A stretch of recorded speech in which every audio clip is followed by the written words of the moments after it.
Oh, hello there. Yes, well, first it was a rumour, dismissed as a lie, then came the truth. None could deny. Yeah, it's Saturday. Yeah, we can question the validity of that, but nevertheless, it will remain Saturday for a short while. Anyway, yes, today I want to talk about, well, things that I have in my head nearly all the time. One of the awful things about teaching sociology, apart from having to spend all of my lessons on Marxism and transgenderism, hey, the kids aren't going to get there by themselves.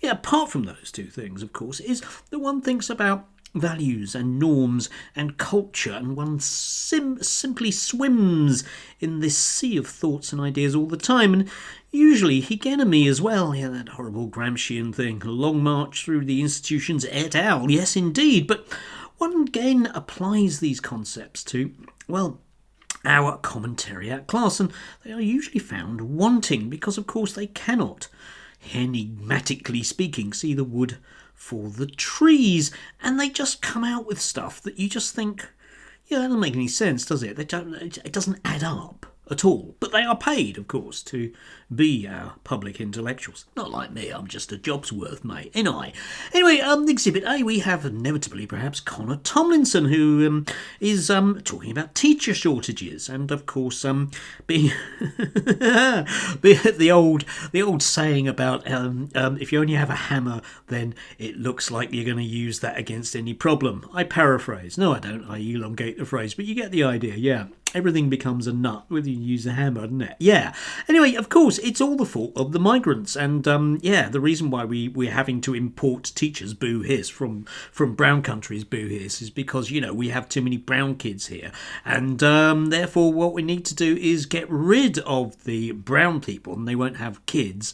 And then there will be loads and loads of teachers in the school or something, which is great.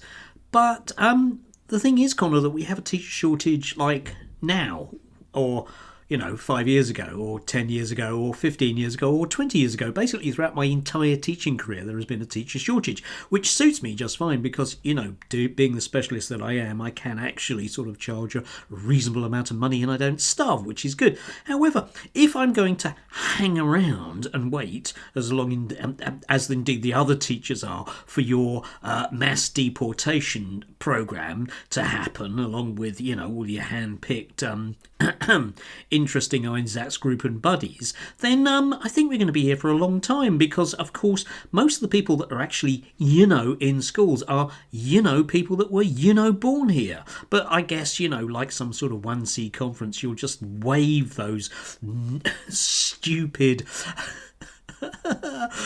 thoughts about what the law is, eh? Yeah, I know I shouldn't with Connor, but it's hard not to.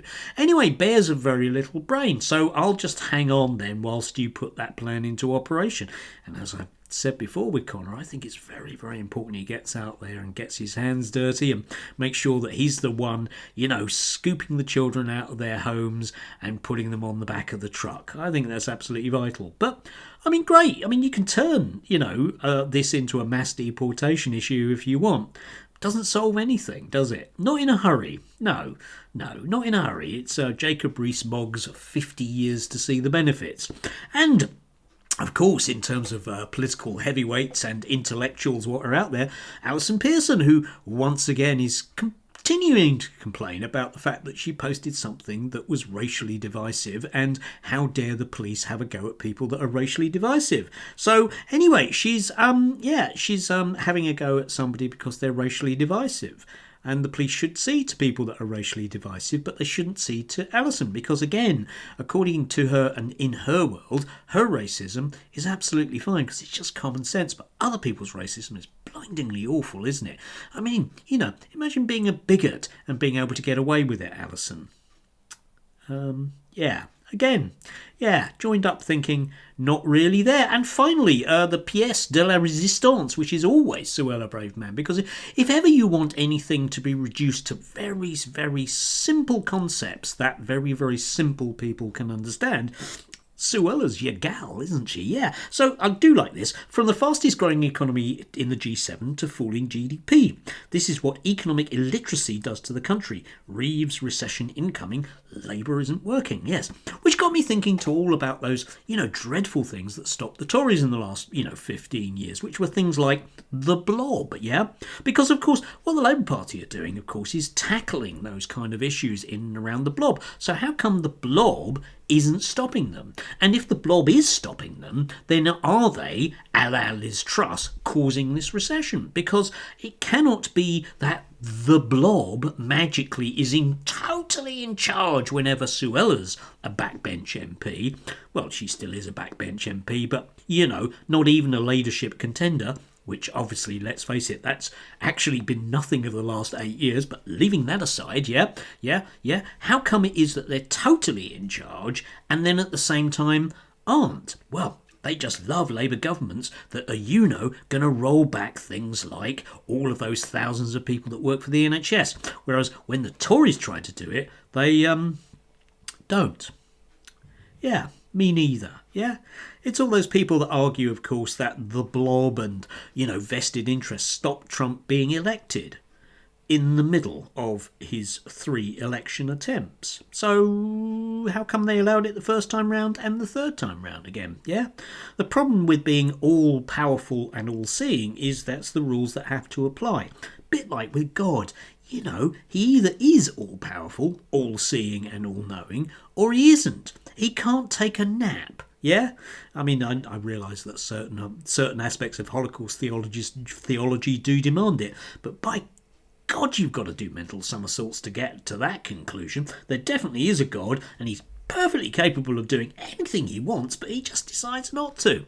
Yeah, okay, mate. Anyway, a bit like Suella Braverman. She can do anything she wants, can't she? But she's totally and utterly constrained by forces that neither me nor you, but certainly she can, understand. Yes. Anyway, enough of this. It is Saturday. I have earned my weekend. I have indeed, in a sort of Protestant work ethic way, in ways that I'm quite convinced that both Connor, Alison, and to a lesser extent Suella haven't. But that's just me being a class warrior, I suppose, or an anarchist, or a communist, or a wokist, or a class traitor, or a race traitor, or I don't know. Vivienne Westwood fan, I suppose. Anyway, do have a glorious day. Stay warm. Still nip. Should be dry, though. That'll be lovely.